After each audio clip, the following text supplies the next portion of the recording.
Good afternoon. We have had some very heavy rain move through parts of the area and still some cloud cover holding on, keeping those temperatures below normal in many locations. This morning, the thunderstorms were severe, especially up to the north of Tulsa, up near Bartlesville, up in Montgomery County, Kansas. We did have winds in excess of 65, even winds to 70 miles per hour. Did do some damage, so folks cleaning up today. Also had a few wind reports near Adair, also out near Pryor. As far as the rain totals, 2 to locally 3 inches of rain from Independence to Copan, back to Pawhuska, and back down to Yale. Now, once the thunderstorms got down to Talala, Claremore, and the north sides of Tulsa, just a few tenths of an inch, and then picked up again on the south sides of Tulsa near Bixby, over an inch of rain, an inch in Okmulgee, 1.3 in Okemah, an inch and a quarter in Holdenville, and not very much at all, a few tenths of an inch in the southeast. That's when everything really started to fizzle out and go away. Now, we are continuing to see rain chances coming up for overnight tonight in parts of the area. We will get to that. I want to show you the rainfall totals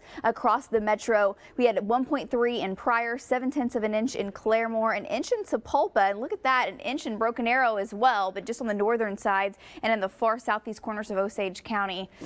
Not a lot, unfortunately. However, additional rain chances are possible overnight. Best chances, though, will again be north of Tulsa. Still have a boundary that is draped up to the north, and we'll likely see thunderstorms developing in our panhandle. We're already seeing storms in the panhandle of Texas. This area under the gun for a few severe storms into the afternoon and evening. Zooming in a little bit closer, we had a couple of cells dot up near Muskogee just a little bit ago. Those have since fizzled out as they were making their way to the south.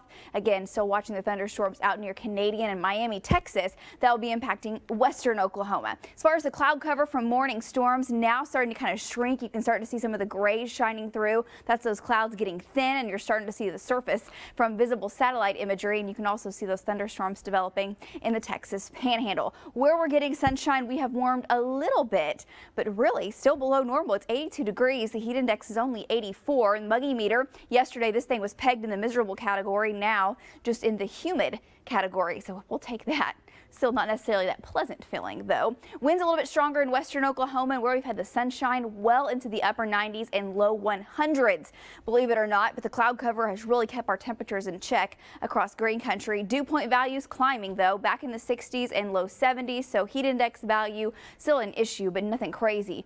A lot hotter out to the west. I've seen heat index values up to 107 in western Oklahoma. Overnight tonight, expecting thunderstorms in the northwest. Also, could have a few thunderstorms develop from Osage County back up into southeast Kansas into the early morning hours. Could also produce some damaging wind gusts. That'll be the main concern, but the severe threat is very low, lower than it was last night for sure. Rain chances highest from Bartlesville back up to Coffeyville, 40% chance in Tulsa, lasting through about 9-10 a.m. Slight chance down to the south, and then we'll be drying out for the rest of the day. Here's your hour-by-hour forecast on your Tuesday. South breeze is with us. Temperatures in the middle 80s, falling back to the 70s by 10 o'clock, into the lower 70s overnight tonight, and tomorrow we will be in the 80s for highs, but it will feel hotter. We're still tracking a storm system next week, tropical moisture coming back. In the meantime, heat index continuing about 100 degrees for several days, even into Father's Day. Cloud cover and rain chances going up, and that means our heat index